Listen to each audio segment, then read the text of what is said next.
Hi friends, welcome to Palnadu kitchens.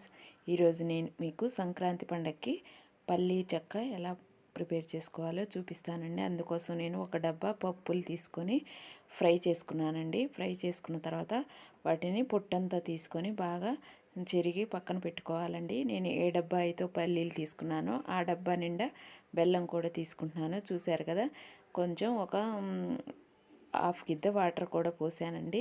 మనం పాకం తయారు చేసుకోవాలండి. పల్లి చిక్కి బయట తీసుకుంటాం కదండి మనం ఎప్పుడు, అలా కాకుండా మనం ఇంట్లోనే ప్రిపేర్ చేసుకోవచ్చండి. చూశారు కదా, నేను ఒక స్పూను ఇలాచీ పౌడర్ కూడా వేస్తున్నాను.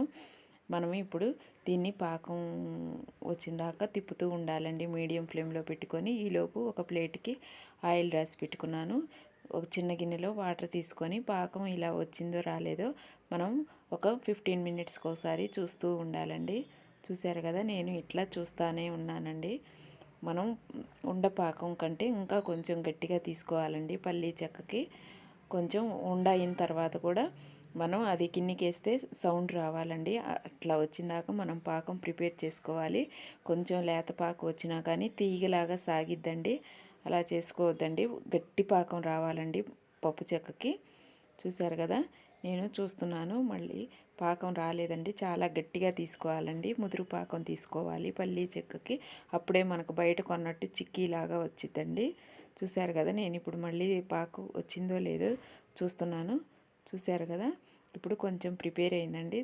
చూశారు కదా, ఉండ అయిన తర్వాత కూడా మనం ఇంకా కొంచెం గట్టి ఉండ కావాలండి.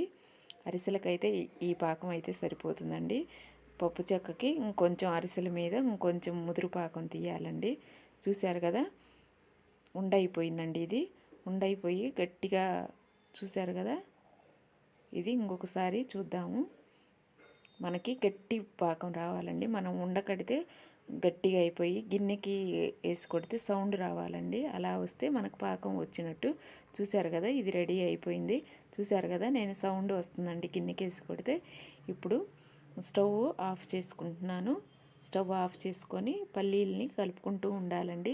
చూశారు కదా, మనం ఇప్పుడు ఇందాకనే రెడీ చేసుకున్నాం కదా, ప్లేట్కి ఆయిల్ రాసుకొని దాంట్లో వేసుకోవాలి. మీరు కావాలనుకుంటే ఇంకా పెద్దగా చేసుకుంటే బియ్యపు గోతాలు ఉంటాయి కదండి, వాటిలోనైనా వేసుకోవచ్చండి. చాలా మరింత గినక కేజీ 2 కేజీలు అలా చేసుకుంటే. చూశారు కదా, నేను కొంచెం కాబట్టి స్టీల్ ప్లేట్లో వేసానండి.